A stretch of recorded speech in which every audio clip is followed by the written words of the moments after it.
Hello everybody, AVT here. Welcome to my first squad review video. Today we're going to be going over the clone troopers. This squad was viable probably 2 years ago at this point. About when I started playing, they were actually fairly meta. They haven't really been meta since, but as you can see, I have Zetas on 2 of them because I love the clones, and Rex I have to gear 12 because Rex actually is still a fairly viable character, not so much in the past few months with the introduction of Treya and Revan, but regardless, still a good character. I'm going to break down their kits to you really fast, and then I'll just go into some gameplay, I'll detail how they work together, and you can decide whether or not you want to farm them yourselves. So, we're going to begin with Commander Cody. His basic attack deals physical damage to target enemy and gain 20% turn meter. Gain an additional 20% turn meter if that enemy has more than 50% health, and an additional 20% turn meter if that enemy has less than 50% turn meter. So it's an alright basic attack, doesn't do a whole lot of damage.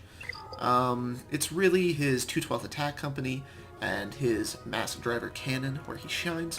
His mass driver cannon deals special damage to target enemy as 35% less damage to all other enemies. If this attack scores at least 2 critical hits, it stuns the primary target. Now this stun is going to be incredibly useful. It kind of locks enemies down for you. The 2/12 attack company calls all clone allies and 1 random ally to assist. These assists deal 40% less damage. Each time an assist scores a critical hit, reduce the cooldown of this ability by 1. Now this is really critical text right here. Each time an assist scores a critical hit. It means that you're really going to want to mod these characters for crit chance and crit damage, because that's what they're all about. It's going to make it so you can use this over and over and over and over, and that's really where your damage is going to come from. I don't have strong mods on these characters. They're not my primary squad. I just enjoy the clones, so that's why I even had them modded at all, honestly. But regardless, here's his leadership: Ghost Company Commander. Clone allies gain 30% critical chance, and all other allies gain half that amount. Cody gains 60% defense for each living each living clone ally, and other clone allies gain half that amount. Clone allies recover 5% of their max protection whenever they use a basic ability. So there you go. Cody is going to be your leader for the clones, and on to Rex. So Rex is the most versatile out of all of the clones. If you're going to farm the clones, or any clones, farm Rex. He's the only one that has proved viable throughout time. He stands the test of time. And the best thing about him, no Zeta. So he's actually a really, really viable leader for the mid game, not so much late game anymore, with no Zetas. But anyways, we'll take a look at his abilities. Impeding Shot, fantastic ability. Deal physical damage to target enemy and remove 25% turn meter, 100% turn meter reduction chance, which means not only when he basic attacks himself, but if you call him to assist, which as you'll see in a moment 5s can do as well, anytime he is called to assist, he will be reducing turn meter on whatever enemy he is called to assist on, which is fantastic. Moving on to Squad Discipline. Squad Discipline dispels all negative status effects on allies and grants them tenacity up for 3 turns. Clone allies gain 60% turn meter plus an additional 10% turn meter for each effect dispelled this way, and other allies gain half that amount. This, combined with his leadership, are really what make him viable outside of clone squads. The tenacity up is fantastic. Gonna jump on into his leader ability, Brothers in Arms. Clone allies gain 20% max health, and other allies gain half that amount. In addition, whenever an ally suffers a critical hit, all clone allies gain 15% turn meter, and other allies gain half that amount. This is what makes him a great leader. The allies who gain half the turn meter, so you're looking at 7.5% turn meter, anytime you suffer a critical hit. So he just channels turn meter after turn meter after turn meter into your allies, allowing you to go more frequently. It makes him very versatile. Like I said, mostly for the mid game, not so much late game anymore. But anyways, we'll move on to Subdue. Deal physical damage to target enemy plus bonus damage equal to 25% of the target's maximum health. This ability actually does a fantastic amount of damage, especially against enemies with large health pools, like Nihilus. Alright, so moving on to 5s. Fives is absolutely the tankiest clone you have. He's actually a fairly decent early game character who fits fairly well into other squads. Not really useful mid-game, late game, but we'll break down his kit anyways. His basic attack is dual DC 17 blasters. Deal physical damage to target enemy and inflict speed down for 2 turns. Attack again if the enemy is inflicted with speed down. So basically, as you'll see in a moment, he has a very high counter chance. So he's just going to be inflicting speed down and attacking and attacking and attacking. His first special, Combined Fire. Deal physical damage to target enemy and call a random ally to assist. If the assisting ally is a clone, both attackers deal 75% more damage. So, this actually does quite a bit of damage. You'll be surprised, you'll see it here in a minute when I demonstrate this squad, but he hits pretty hard.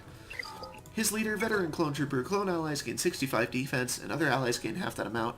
Not a really useful ability. I maxed it out just because I'm kind of a completionist, I like to do things like that.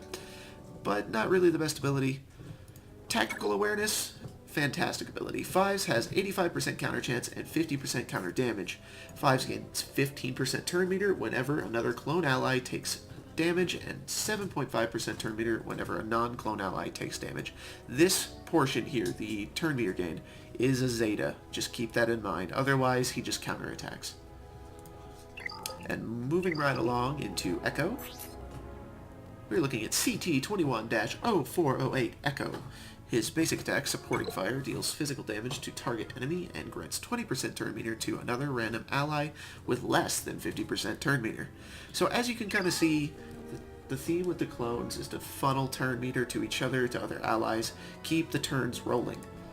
His first special, EMP, well I guess his only special, EMP Grenade, deals special damage to all enemies and dispel all positive status effects on them. This is actually a fantastic ability that allows you to dispel anything, tenacity up, taunts. It's incredibly useful.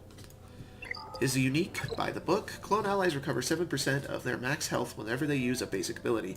This effect can't trigger more than 2 times before their next turn and is disabled if Ekko is defeated. His second unique, Follow Up. Whenever another ally uses a basic ability during their turn, Ekko has a 30% chance to assist, dealing 40% less damage. This assist chance is doubled if the attacking ally is a clone. So you're looking at 60% assist chance if you're running a clone squad, which is actually pretty decent.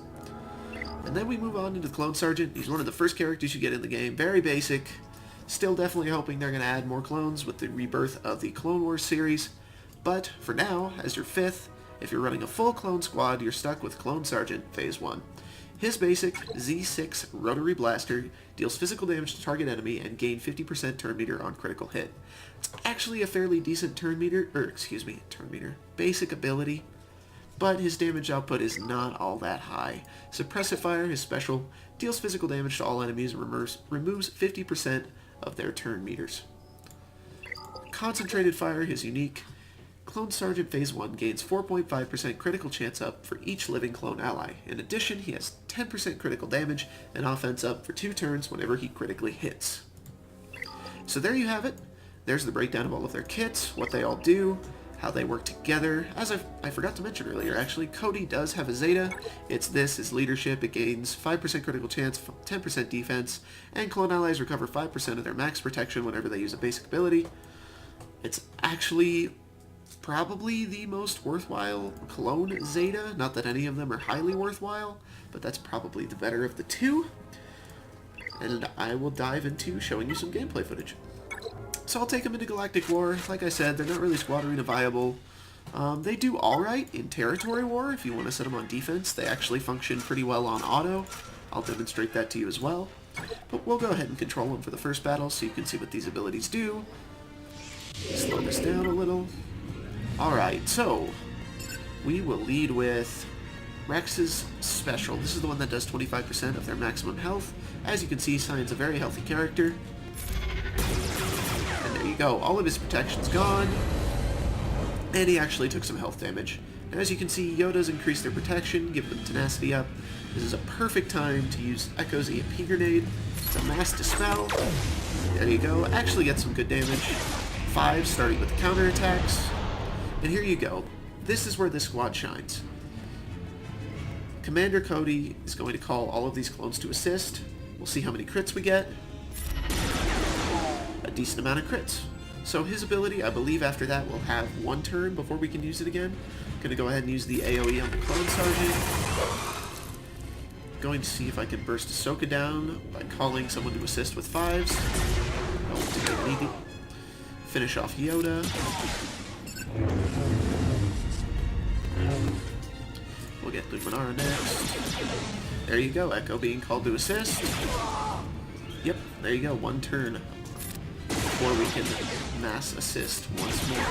I'll play out one more battle by controlling the clones, and then I'll run one on auto just to show you guys how they function. About the only downside to running the clones on defense and running them on auto is Cody will call all the clones to assist even if a target has 1 HP left, so you won't get the refresh because the critical hits have to land. I'm going to go ahead and take Ahsoka first. There we go. Knock the healer out. Knock out a Cobb.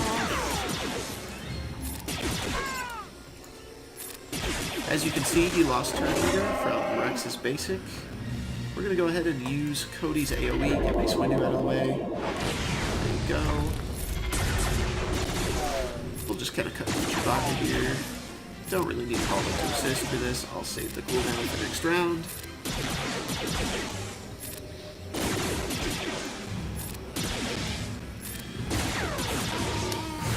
There you go. They also recently received an update, which is why they wear their helmets in combat, which looks fantastic. I'm really hoping it's going to come with some sort of soft rework for the faction, but that has yet to be seen. And here, I won't touch a thing, I'll put them on auto so you guys can see how they're functioning.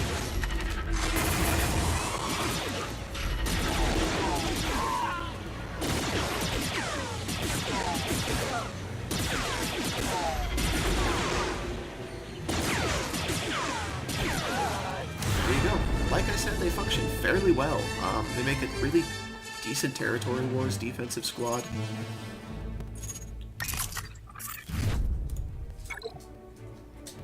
I'll go ahead and let one more play out, just so you guys can see.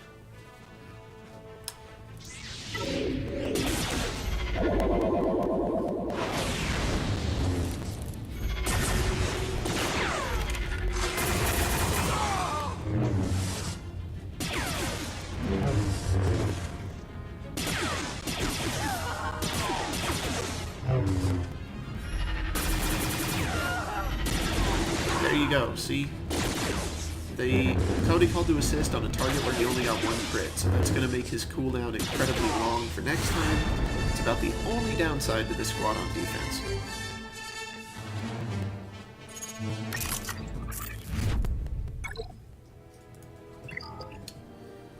And there you have it, guys. That is the Clone Trooper squad in action. That's a breakdown of their kits. And as always, guys, like and subscribe, and I'll see you next time.